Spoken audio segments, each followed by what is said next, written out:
Olá, estamos de volta com mais um episódio do Fala Mulher. Sejam bem-vindos, sejam bem-vindas. Estamos na 5ª temporada e na 5ª temporada estamos conversando sobre luto. Hoje falaremos sobre o luto infantil. Como ajudar a criança ou as crianças a lidar com a perda. Na verdade, a gente não tem ou não temos uma receita, não temos uma regra, mas temos muitas orientações que são pertinentes para todos. São pertinentes para nós, profissionais de saúde, para o pediatra, para o ginecologista, para o clínico, e são muito pertinentes para a família nuclear, para os pais, para os cuidadores e para a família estendida. Eu sou Audrey Braga, juntamente com a minha amiga Davina Castro, vamos já dar as boas-vindas para uma convidada / parceira do Fala Mulher. Davina. Olá, tudo bem com vocês? Estamos aqui novamente, felizes por estar compartilhando de temas que eu creio que têm contribuído muito, né, para a nossa vida, para a sua vida, né? E nós também estamos aprendendo muito. Eu estava pensando sobre esse tema, né? Luto infantil, como ajudar crianças a lidar com a perda. Eu queria começar com um caso que eu me deparei na terapia de família, rapidamente, para depois passar para a nossa convidada. Um menino de 16 anos me procurou para a terapia familiar, que ele queria que chamasse a família dele. O menino, ele foi conversar comigo, só que ele tinha um choro compulsivo. Primeiro ele começou com choro compulsivo, eu deixei ele chorar, chorou, porque ele me procurou, então ele foi individualmente, chorou muito compulsivamente, e ele falou assim, eu preciso resgatar com a minha família a confiabilidade, que teve um tempo que eu perdi. E aí eu conto então a tua história.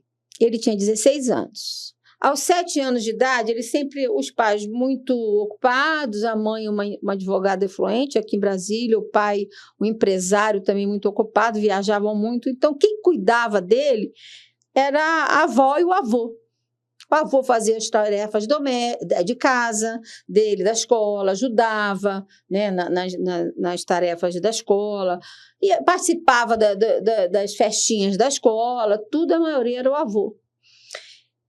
Eu lembrei muito, só voltando aqui um pouco paralelo, eu lembrei muito quando a gente falou do bullying, né? Quando a gente, num outro podcast, a gente falou sobre bullying, que a gente vê nos nossos consultórios hoje, nos deparamos com casos de adultos que é sequela de bullying enquanto crianças, né? E aí ele chega e diz assim, aos 7 anos de idade, os meus pais e os meus avós foram para um casamento no Rio Grande do Sul, na terra do meu avô. E as crianças da família não foram. As crianças ficaram, eu não lembro exatamente como era, esse caso tem uns 3 anos. E ele compulsivamente chorando. Aí nós não fomos. Quando eles voltaram, meu avô não voltou. Meu avô não veio. Veio meu pai, minha mãe, minha tia, mas o meu avô não veio. E durante meses eles diziam, teu avô está ajudando, a família do avô era de lá. Está ajudando lá, porque precisa de ajuda, precisa não sei o quê, lá a fazenda precisa disso, teu avô está muito ocupado, não pode, não dá nem para falar com você no telefone. E ele queria telefonar para o avô e nunca podia.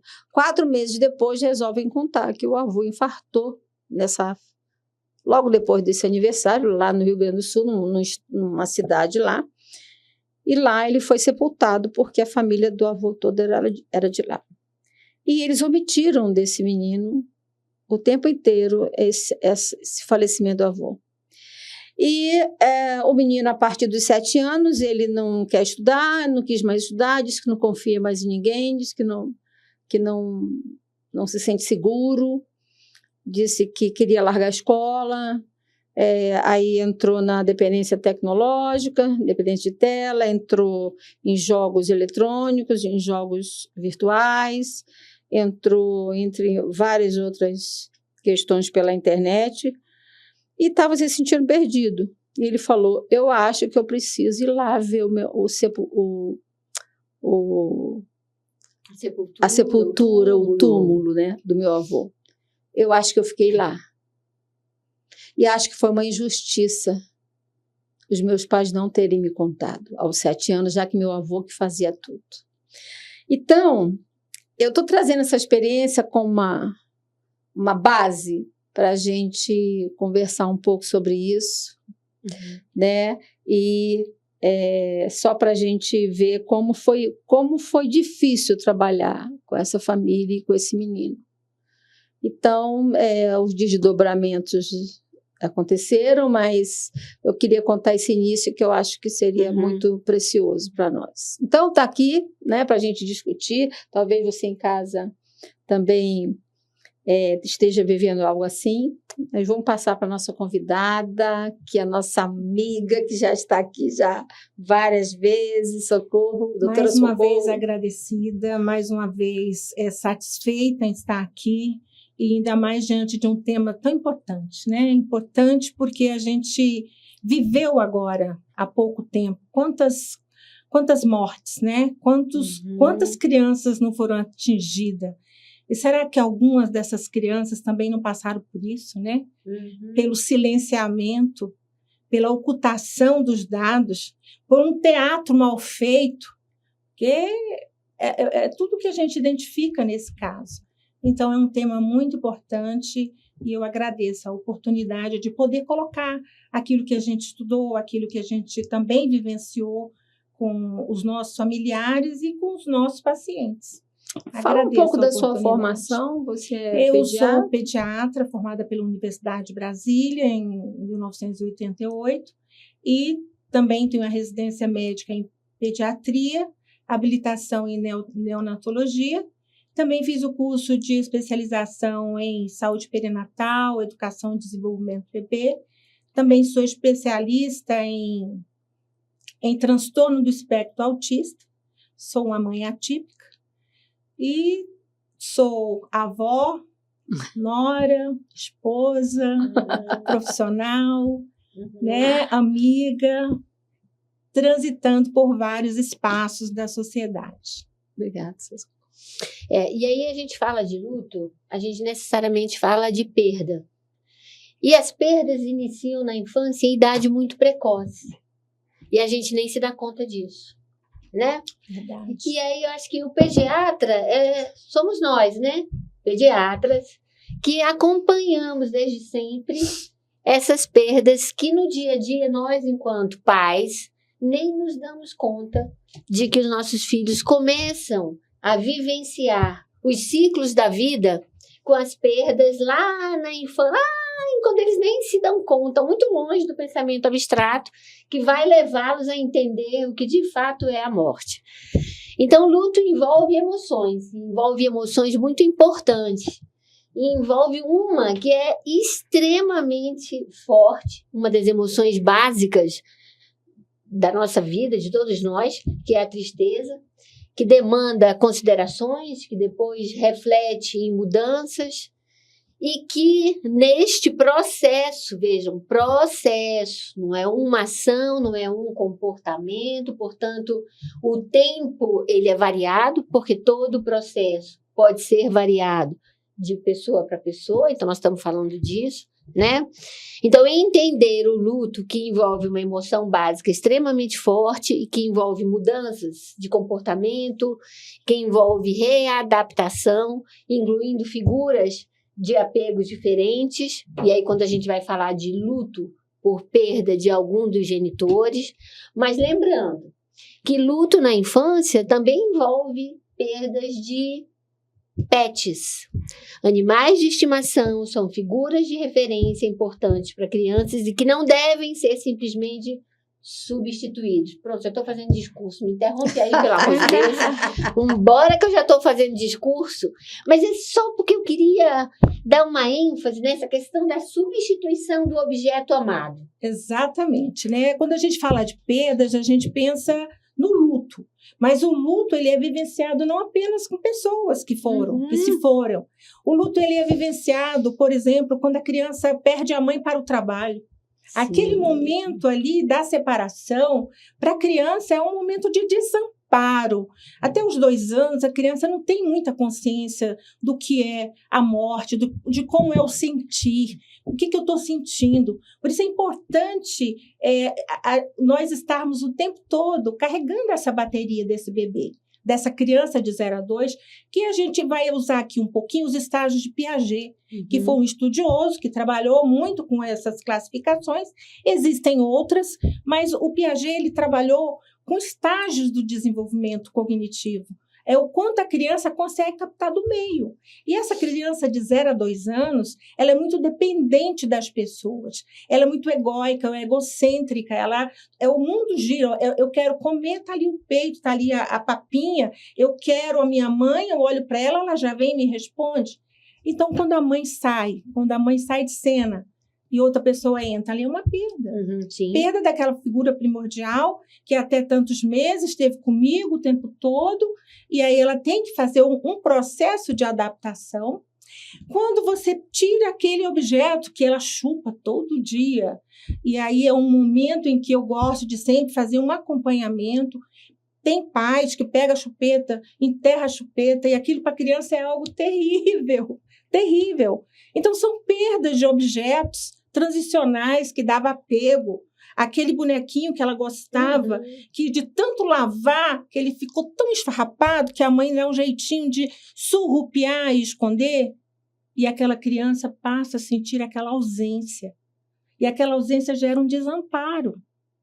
Então, imaginemos isso que Audrey quis falar, que foi justamente o luto na criança, ele não necessariamente está ligado à morte, mas ele pode estar ligado a fatos, a situações, a pessoas, ao gatinho que era muito querido da família que morreu, a plantinha dele que estava ali tão bonitinha e que, de repente, ele foi lá e ela estava murcha, o passarinho que parou de cantar. Então, ela é permeada por todas essas perdas importantes, divórcios. Essa semana, eu ouvi uma mãe falando para mim, ela falou assim, a minha filha tem 12 anos e eu decidi me separar. E eu estou morando na minha casa e o meu ex-esposo está morando na casa dele. E ela veio falar para mim, a minha filha virou para mim e falou, você tem a sua casa, o meu pai tem a casa dele, mas eu não tenho a minha, porque a minha eu perdi. Porque eles tiveram que vender o apartamento e cada um foi para um canto e ela sentia que o pai tinha o seu espaço, a mãe tinha o seu e o dela. Ela perdeu. Ali é um luto. Forte, né? Isso. É um luto. Muito. E como dizer para essa mãe que é um luto verdadeiro na adolescência, que é uma ferida que ela tem e que precisa, sim, de um acompanhamento. Se a mãe não for continente o suficiente para suportar esse discurso, e o pai também, é uma criança de 12 anos, uma adolescente, que vai reverberar esse discurso de abandono. Tá? E temos também o luto mesmo, o luto pela morte. Né? E aí tem várias considerações que a gente pode fazer aqui a respeito desses estágios em que a criança se encontra do desenvolvimento. Eu queria citar um exemplo, eu não sei se eu vou ultrapassar, se eu vou pular processos aqui, barreiras aqui, mas depois a gente volta, sim, né? Eu me lembrei esses dias, quando a gente fala de rituais, né? Crianças que vai para o sepultamento, não vai para o sepultamento, qual a idade que vai, qual a idade que não vai, como é que o estágio que ela está, né? E eu fiquei pensando, eu lembrei de mim. Nós somos eu sou do subúrbio do Rio de Janeiro. Alô, Realengo, né? Aquele abraço. Então, nós, antigamente, né? Eu estou com 65, eu devia ter uns 4 ou 5 anos de idade, quando meu avô faleceu e logo depois a minha avó faleceu, paterna. E eu lembro exatamente da cena. Antigamente, talvez, eu não sei, por ser Rio de Janeiro, subúrbio, eu não sei como é que funciona nos outros estados, os sepultamentos eram em casa. Abria-se a sala... O velório, quer dizer, desculpe, o sepultamento, perdão. O velório era em casa, né? Então, tirava-se os móveis, ficava aquilo vazio, aquela sala vazia, e aquele corpo ali para ser velado, né? E eu lembro que meu pai me levantou e falou, despeça-se do seu avô. E ele me dá um beijo nele. Eu falei assim, eu lembro da cena. E eu lembro do gelo do corpo dele. Ele tinha um lenço, os homens não usavam muito lenço, né? Aqueles lenços brancos, tinha um lenço no rosto. E aí ele falou, despeça-se do seu... Eu lembro exatamente da despeça-se do seu avô. Meses depois morre a minha avó, a mãe do meu pai. Meses. E eu já estava aguardando a cena, né? E meu pai fez a mesma coisa. Despeça-se da sua avó. Aí me levantou. Aí alguém, que eu não lembro, tirou o lenço, o mesmo lenço, assim, o estilo, e eu beijo ela já imaginando já o frio, né? E aí eu fiquei pensando, eu tinha uns 4 ou 5 anos, eu era bem pequena, porque eu morei nessa casa até 9, então eu devia ter essa idade. Como é que fica isso? Porque assim, eu não tenho dificuldade com a morte.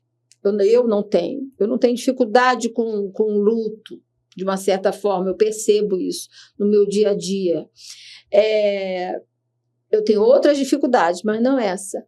Você acha que esses rituais, tá aqui a pergunta para as duas, né? Uma provocação. Esses rituais são necessários? Como é que a mãe, o pai, a tia, a avó que está em casa nesse momento, o que eu faço, né? Pode não estar acontecendo, mas se um dia acontecer, como eu ajo, né? Que idade tem isso? Ou você percebe na criança, ou a ambiência, ou a cultura? Eu queria que vocês falassem um pouco sobre isso. Bom, você começou falando sobre a morte, né? Que é um tabu na sociedade. E no século XXI, se tornou mais tabu. Porque até o século XX, a morte ela estava ali, ao redor da comunidade. Fazia-se, né? Acho que do século XX para cá. Exatamente. Do século XX para lá, a morte estava em casa. Como está em casa em alguns lugares do interior. Tá? Isso, mas passou-se a ter os velórios públicos, passou-se a ter os velórios dentro do cemitério. Nas igrejas. Mas ali dentro, a criança, o adulto, o adolescente, ele vivia ali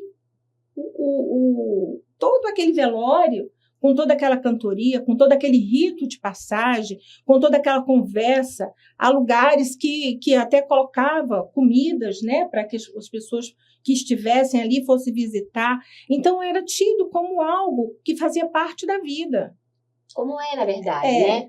É um ciclo da vida. A morte faz parte do ciclo da vida. E compreender isso, parecia que lá atrás, até o século XIX, mais ou menos, perto do século XX, era desse jeitinho que a Socorro tá. Não vivi lá, não, mas era... Sim. Né? Desse jeitinho. Até que... Vai. Bom, até que a gente houve uma higienização. Os mortos passaram a não morrer mais em casa, a irem para o hospital. E do hospital, as crianças não tinham acesso. Né? Os familiares tinham tempo limitado de acesso. Tá? Isso vem mudando agora com os cuidados paliativos, com a outra forma de lidar com a morte, com a finitude, porque nós temos dificuldades agimos como se fôssemos eternos. E passamos isso para as crianças, como se fôssemos eternos. Então, lidar com a morte vai depender do estágio em que essa criança está, mas não só isso. Essa criança está imersa dentro de um sistema familiar. Primeiro, antes de você dizer leva ou não leva, é importante saber o estado dessa família. Como essa família está para acolher e para explicar para essa criança o que ocorreu. Por isso, o silêncio. Não, é muito dor para mim. Como eu vou lidar com a minha dor e ainda lidar com a dor do outro? É muito difícil. Então, se omite. Só que criança, ela percebe tudo. O bebezinho, ele sabe que a mãe está deprimida e desvia o olhar. A criança pequena olha para você e vê que você está triste, olho vermelho. Então, é um silenciamento, é até macabro, porque ela sabe que está, mas não nomeia e ela não tem aparato cognitivo para entender e para compreender o que aconteceu. E começa uma fase maior, 3 a 5 anos, a dizer assim, fiz alguma coisa errada. É minha culpa. É culpa minha. Está todo mundo chorando pelos cantos e ninguém me diz nada. Então, é importante que a gente saiba que no luto infantil existe um luto familiar.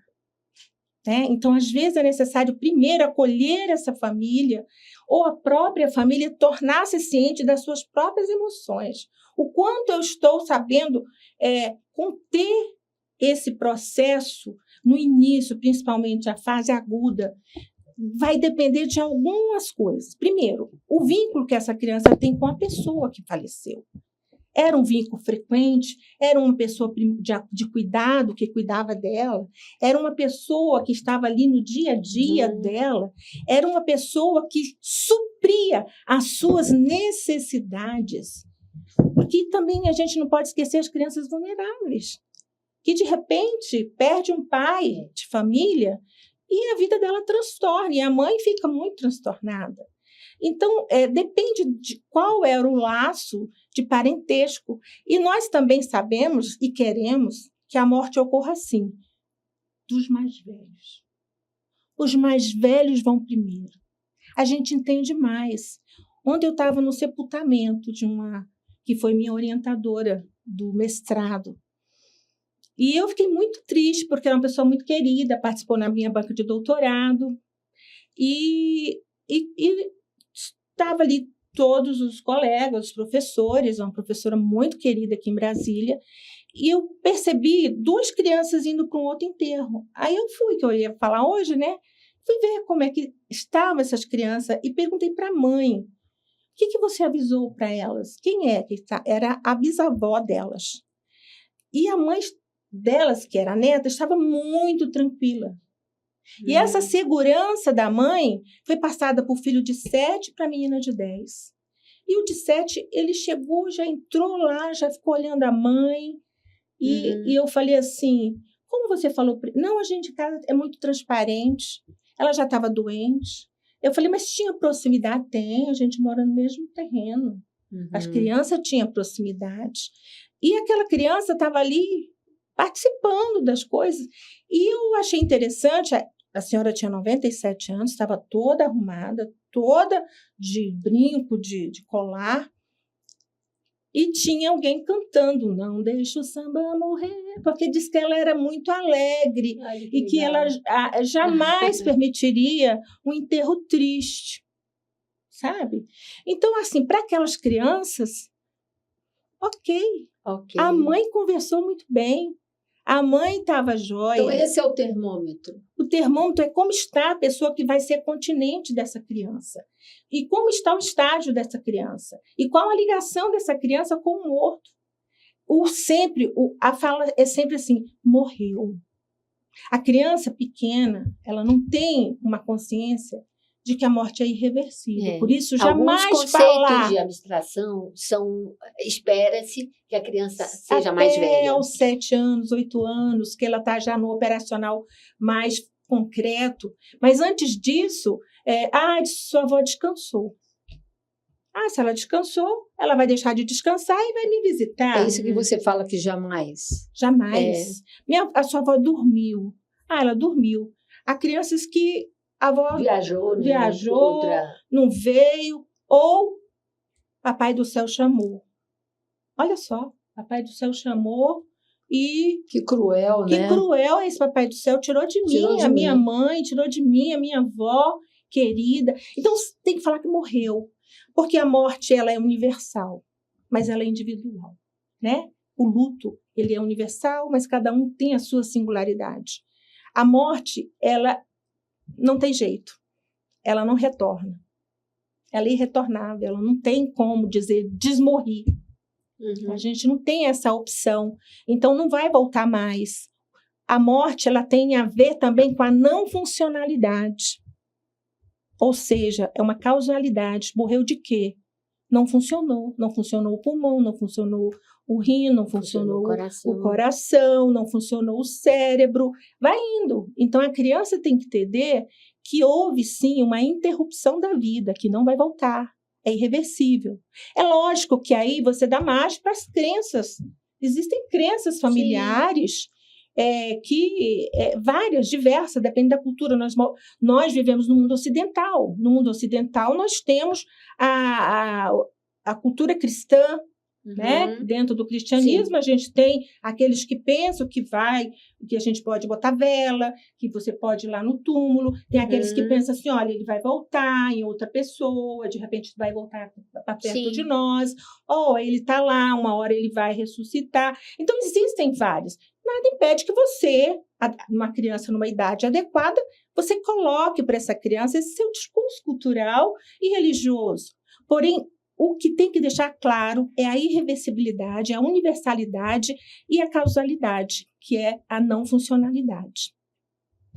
Agora em relação a isso, a gente sabe que quando é que a gente identifica, seria também uma outra provocação, quando é que a gente identifica que a criança,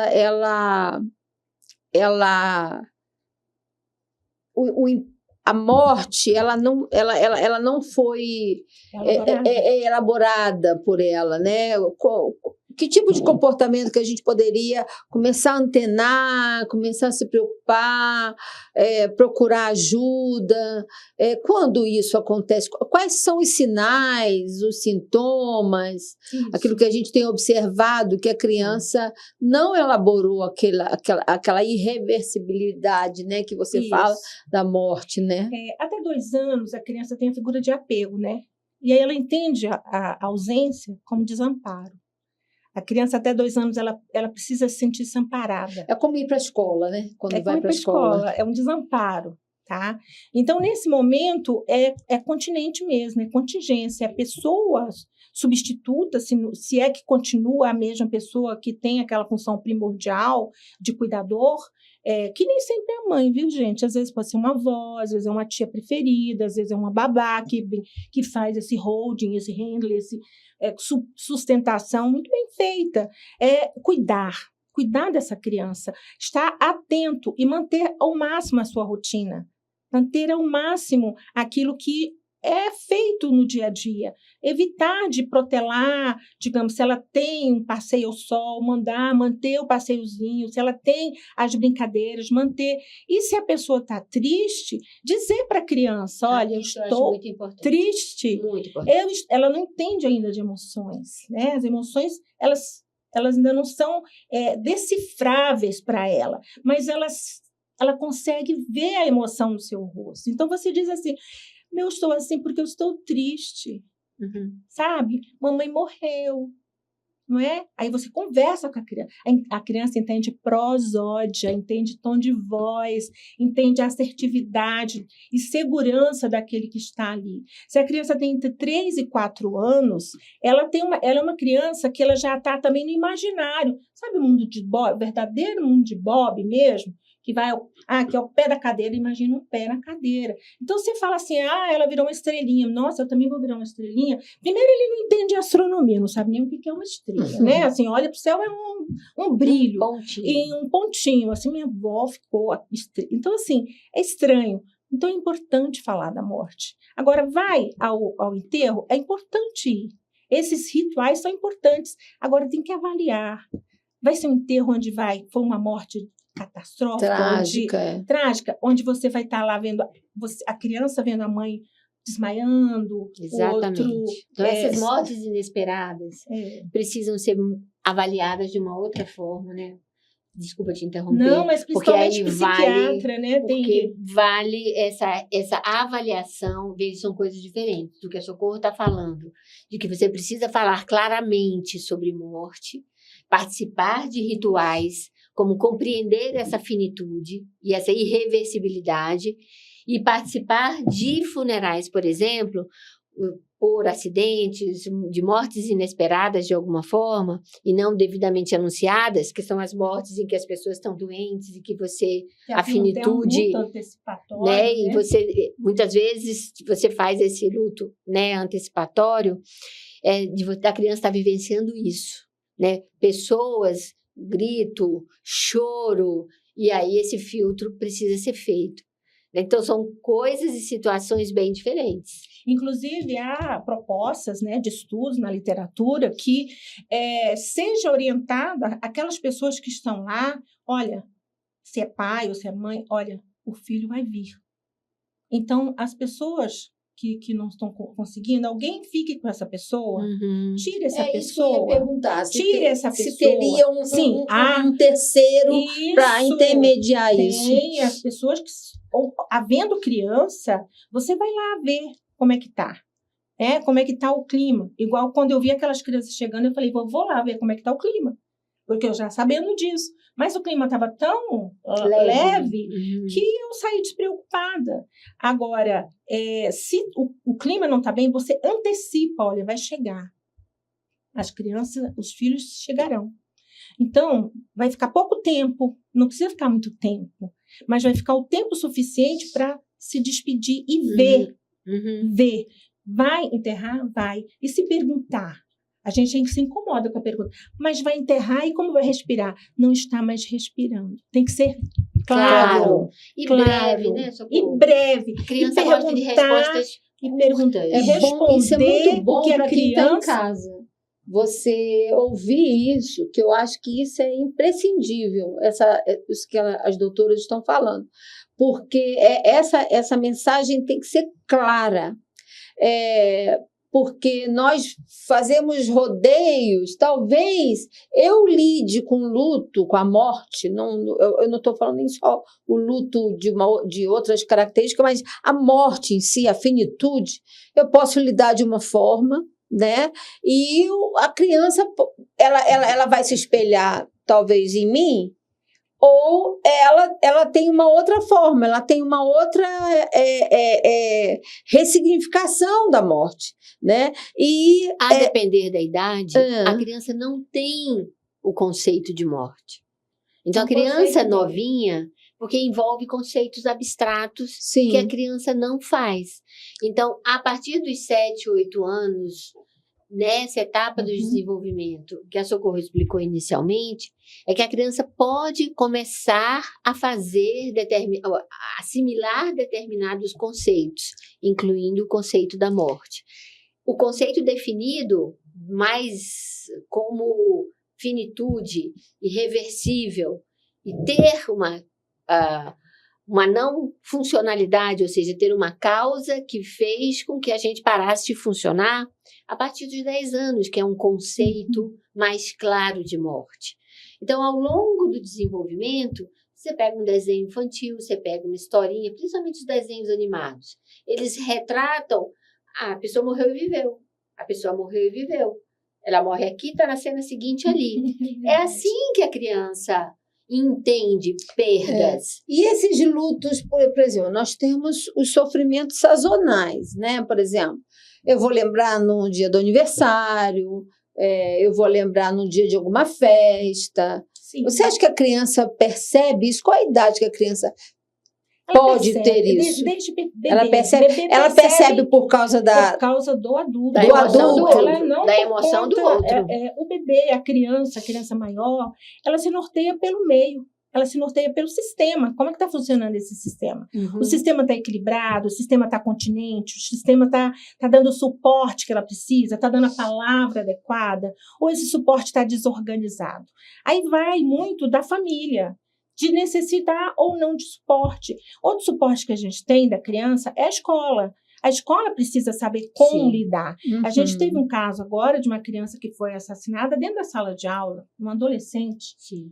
E aí, esses outros os seus que pais, presenciaram, né? seus pais, será que os pais vão fingir que nada aconteceu? Não, aquelas crianças ali, elas também merecem cuidado, merecem atenção, merecem que os pais estejam mais próximos a ela, conversando, tirando delas. Os pequenininhos desenham, brincam, contam nas brincadeiras, vão lá no consultório da Áurea e pega, morreu, e fala, e bate, e coloca para fora. E assim vão elaborando. Vão elaborando esse luto. Agora, assim, interessante que a Áurea falou de desenhos, mas os desenhos, eles também podem servir. Por exemplo, você tem...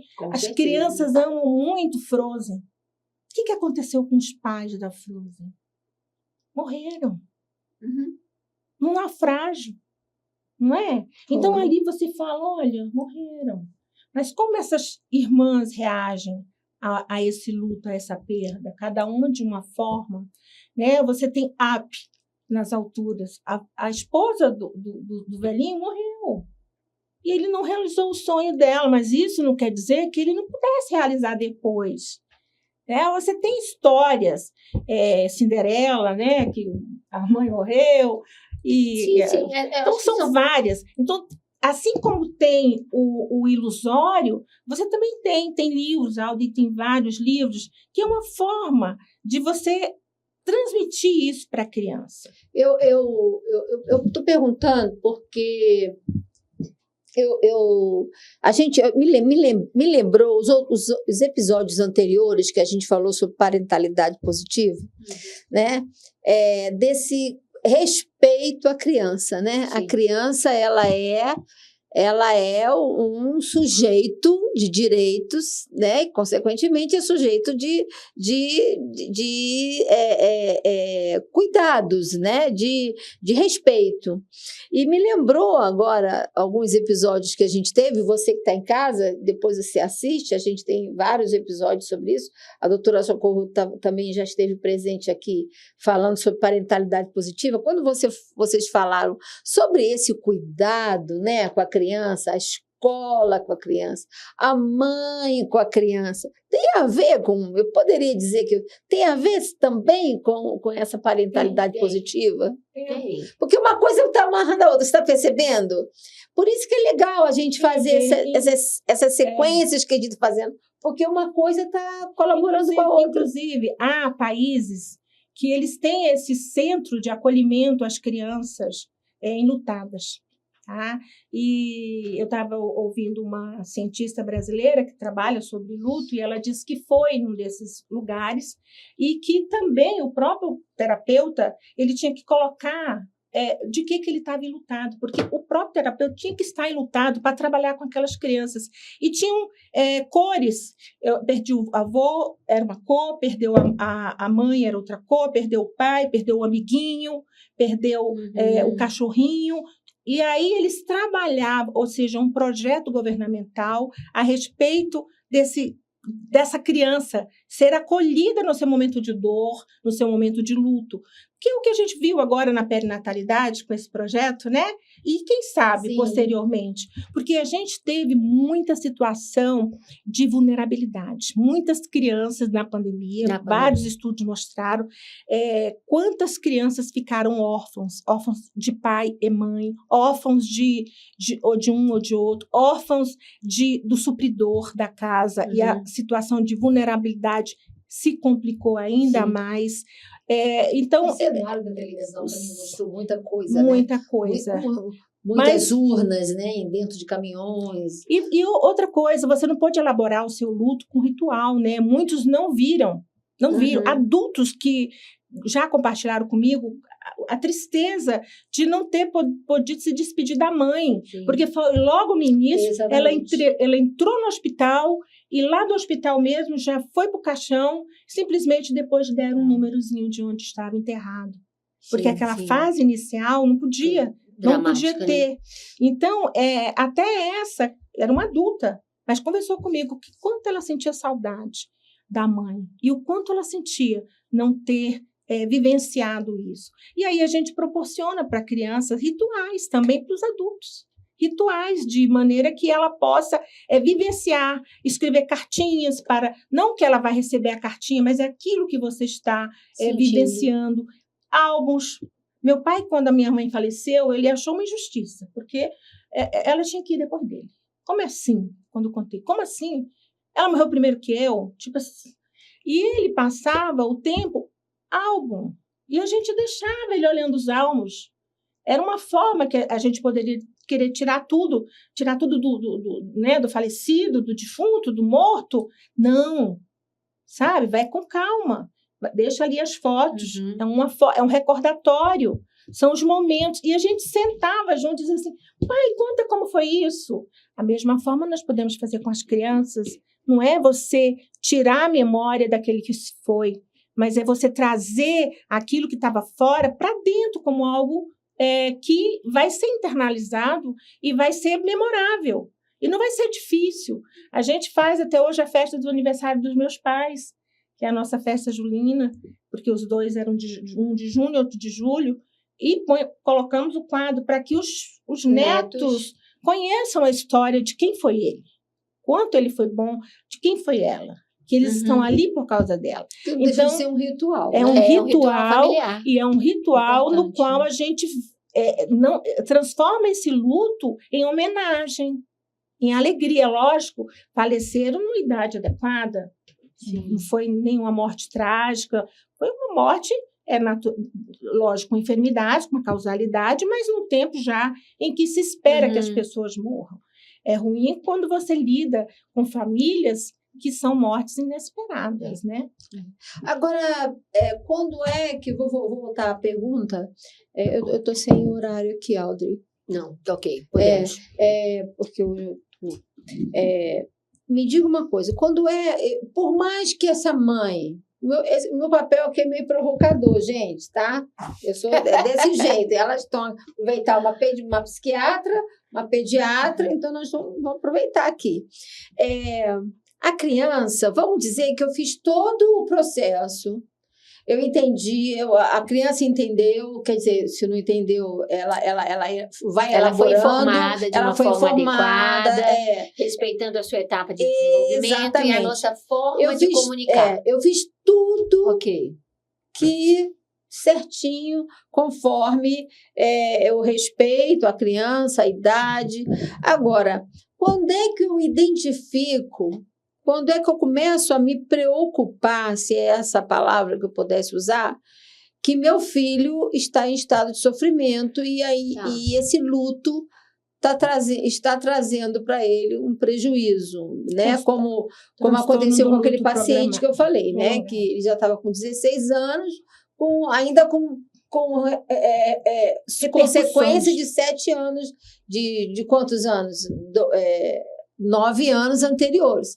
Quando é que eu identifico, para que ele não chegue aos 16 dessa forma, quando é que eu identifico, como eu identifico que ele precisa de uma ajuda profissional, uma psicoterapia, talvez uma terapia familiar, para digerir, para trabalhar esse luto novamente? Sim, hoje nós temos até no DSM, na CID-11, um transtorno do luto prolongado, né? Ele é bem questionável. Hoje o DSM, todo mundo questiona o DSM, ainda não é uma condição, mas ele está lá. Porém, está lá. Porque ninguém pode dizer tempo, né? Há tempo, mas ele estabelece um tempo e estabelece os critérios, tá? Então, o adulto, a partir de 1 ano, ele continua vivendo essa oscilação, porque você tem aquele modelo dual, né? Do luto. Sim. Você oscila ou para perda ou você oscila para recuperação.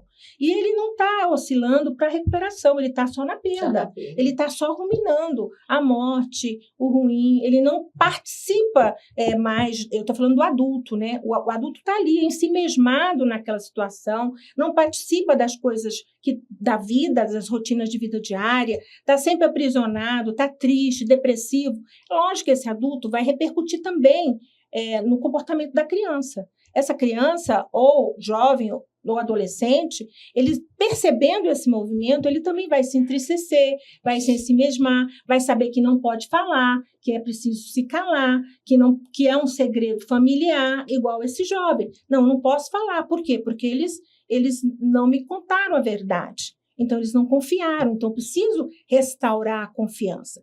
Isso está estabelecido. Então, vai da própria pessoa ou as pessoas ao seu redor saber, olha, não está um luto com essa oscilação, porque é normal que quando vem a data de aniversário, quando vem uma data em que você lembra, ou você vai fazer uma compra no mercado e vê, olha, gostava tanto desse salgadinho, ou desse leite, ou desse iogurte, e ali você lembra, mas você logo oscila para a prontidão, para pegar outras coisas e continua.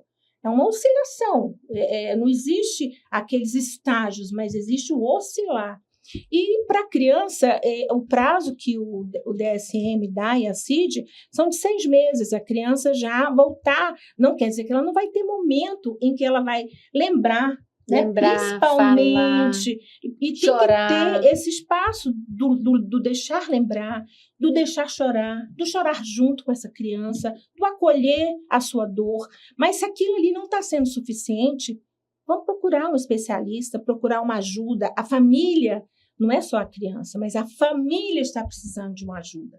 A escola também, nesse momento, sinaliza baixo desempenho escolar, não quer brincar com as crianças, não está querendo comer o lanchinho como deveria, não está evoluindo nas brincadeiras como fazia outrora. Então, tudo são fatores que você vai juntando e vai dando essa sinalização para a família de que ela precisa de ajuda. E, normalmente, quando você ajuda a família, reverbera na criança, repercute na criança. Porque a criança, ela está ali naquele meio e ela assume, muitas vezes, as posturas daquelas pessoas que estão lá.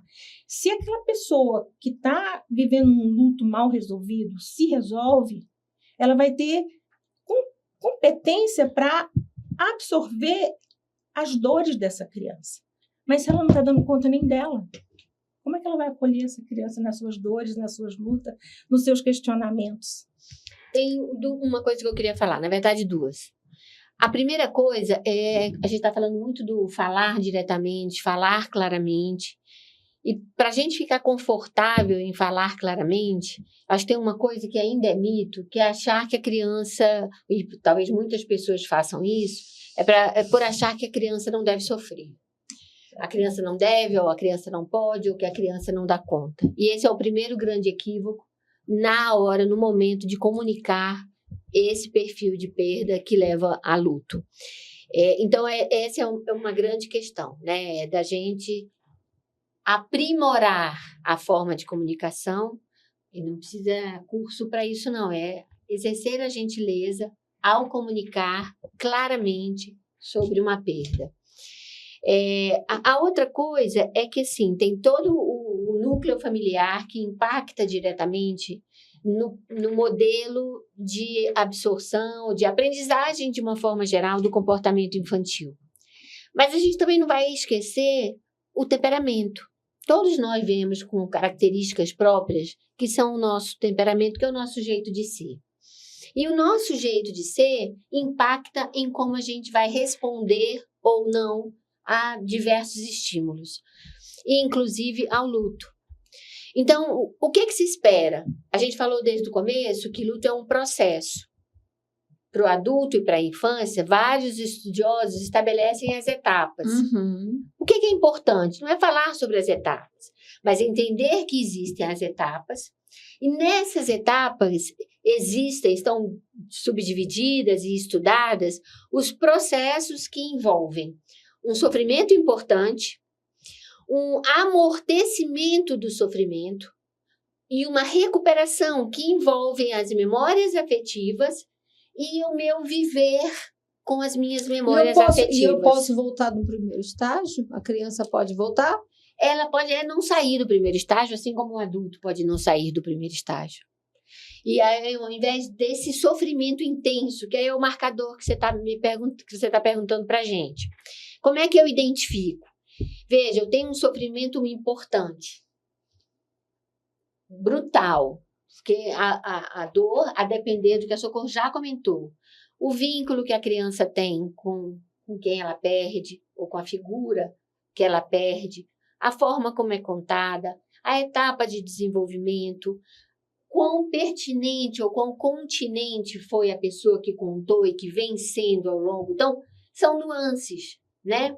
Mas, para nós, o que nós temos que ir monitorando? Ó, eu estou percebendo que a minha criança está voltando ao padrão anterior, ao desenvolvimento, às atividades lúdicas, fazer xixi, ao interesse. Ela teve alguma regressão? O padrão de sono e de apetite mudou? Na escola, o comportamento pode ficar agressiva. Uma criança triste pode ficar uma criança extremamente desafiadora. E aí a gente corre os riscos dos diagnósticos. Ai, meu Deus, agora é TOD. Ah, não, agora é isso. Uma criança pode se isolar. Pronto, agora é autista. Então, por isso que na infância a gente precisa levar várias coisas em consideração antes de diagnóstico. Mas volta aqui. Nós estamos no luto. Então, acho que nós que cuidamos da infância, todos, em todas as instâncias, nós precisamos estar, primeiro, entendendo o que eu tenho que avaliar, né? Como é que é esse padrão? O que eu espero que aconteça? Eu espero que essa dor ela vá diminuindo, as memórias afetivas sejam mais importantes do que a dor, tá? Com momentos de dor ainda, e que a minha vida, eu faça projetos, né? Eu faça projetos, eu brinque, eu faça planos, eu quero viajar com a minha mãe ou com meu pai, ou com meus avós. Então, a minha vida, ela vai sendo preenchida com coisas atuais. Eu não vou ficar preso lá, naquele momento, ou com quem eu perdi. Essas etapas, elas precisam acontecer. O DSM, ele dá um tempo, 12 meses para o adulto, 6 meses para uma criança, para que esse processo aconteça com naturalidade. Vários fatores para o adulto também podem causar impacto e prolongar esse luto. Como é que a gente vai saber? Observando. Inclusive, síndrome do coração partido.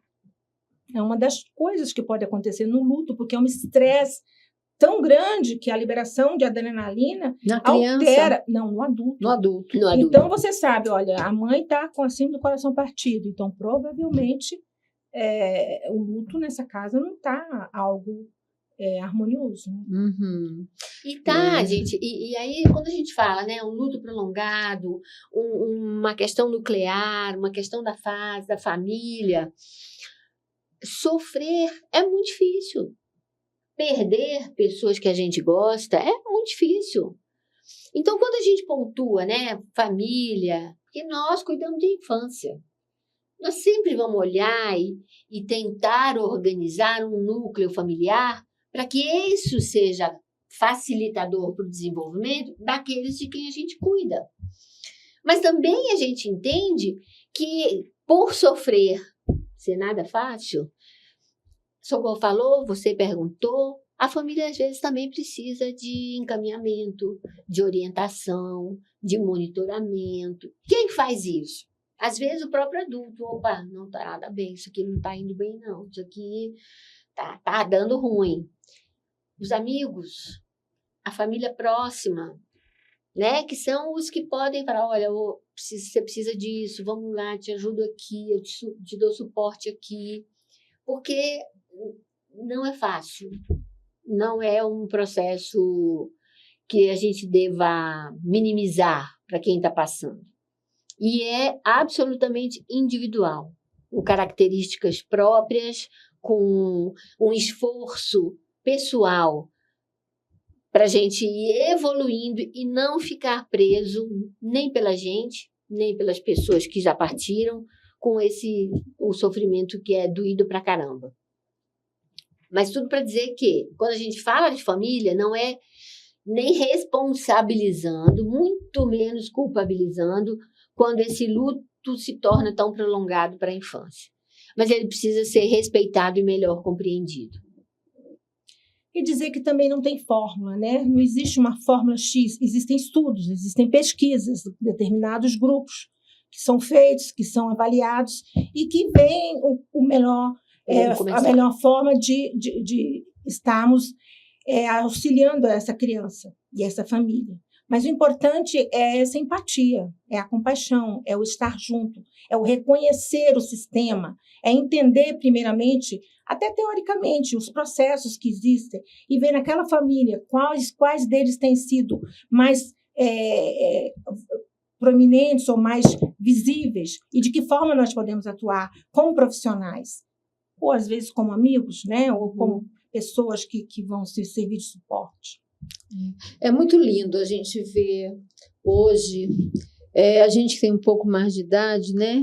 A gente vê hoje profissionais tão envolvidos na infância e trazendo informações que colaboram tanto, né, para a saúde mental daquela criança em qualquer situação, né? Nós muitas das vezes somos criados assim e somos desconsiderados. As crianças terminam sendo desconsideradas nas suas emoções. A história da criança é muito interessante. E a história da criança, ela é isso. Né? Ela, ao longo do tempo, ela foi absolutamente relegada. Aí, em algum momento, ela foi adultarizada. Bota aqui, vai trabalhar, vai não sei o quê. E aí, a partir da escolarização, mas aí lá em séculos lá de trás. Mudou, não, né? Lá de trás. É que a criança começou a ser minimamente entendida protagonizada, como um né? ser que precisa de um espaço diferente. Começou. Aí, beleza, estamos vindo com os ajustes. E eu acho que agora nós estamos precisando de novos grandes ajustes.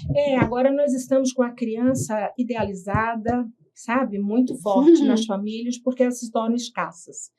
É impressionante, eu tenho estudado sobre a infância, sobre o brincar, e não sei se vocês já notaram, sai aí na porta da sua casa a invisibilidade das crianças. Não existe mais. As crianças emparedadas, ou em casa, em frente a uma televisão, ou de um computador, ou um tablet, ou nas escolas, né? Sendo um ensino formal, lógico, não desconsiderando a escola, o seu papel, a sua creche, mas as nossas crianças, elas não vivem mais sociedade, né? Não tem mais essa morte, ela já não está mais aqui no convívio familiar, ela está no privado, ela está ali, ó, naquele lugar, é ali que eu escolho se ela vai ou não. Davina não teve essa escolha, o pai foi lá e botou, aqui está a avó, aqui está o avô. Mas hoje, a não ser que esse adulto esteja preparado, seja orientado, essa criança vai ou não àquele lugar, que é o lugar da morte. Então, o lugar da morte não é mais o seio da família, o lugar da morte agora é longe, é fora. Existe essa higienização. E também existe hoje essa idealização do filho, o filho que me dá prazer, o filho que é único, o filho que tem que ser bom, o filho que não pode ter transtornos, porque senão vai ferir, né, meu narcisismo. É muito difícil. É verdade. Essa questão de ferir o narcisismo é muito forte em nós, né? Bom, estamos concluindo, né? Eu queria só ressaltar que nós, nessa temporada, a gente está falando sobre luto, falamos sobre luto parental, né, que é o luto materno. Agora, hoje estamos falando sobre o luto infantil e no próximo falaremos sobre luto de uma forma geral. E eu queria também alertar que, por conta de conflitos de agenda, nós tivemos a necessidade de gravar. Nós não estamos ao vivo, mas a boa notícia é que no dia que vai passar o episódio, que é a terça-feira, como sempre, né, às 20 horas, nós estaremos também lá assistindo, estaremos no chat. Você vai ver a gravação, mas nós estaremos no chat, quem qualquer uma de nós que puder, ou as três, porque estaremos em lugares totalmente diferentes, né? E nós poderemos responder muitas perguntas, se vocês tiverem qualquer tipo de dúvida. Na hora lá, nós podemos responder no chat. Então, participe normalmente, que nós vamos estar lá dando um oi e vamos estar respondendo. Muito obrigada por isso. Eu agradeço aos colegas e passo aqui a despedida para Socorro. Muito obrigada, foi muito, muito gostoso. Acho que eu ficaria mais aqui para conversar um tema tão doloroso, mas discutido de uma forma tão consciente, né? Eu acho que fica muito mais leve para nós e para quem está nos ouvindo, né? Eu quero agradecer a oportunidade, né, de estarmos tendo esse espaço de fala, porque é sempre um acréscimo também ouvirmos umas às outras e sabermos que podemos alcançar pessoas que às vezes estão sem ter como uma orientação, e nós estamos aqui como essa voz Fala Mulher, falando para vocês que podem fazer perguntas, que no dia nós estaremos lá também respondendo. A gente trouxe um material que uma das estratégias de intervenção com as crianças são os livrinhos infantis, devidamente orientados. Como a gente não vai apresentá-los, a gente vai estar divulgando os nomes, colocando os nomes para vocês lá no Fala Mulher, tá? Então, lembrando sempre que a segurança das crianças parte pela gente, pelos adultos cuidadores. A comunicação aberta e um espaço de convivência sem julgamentos. A gente se vê no próximo. Até! Até!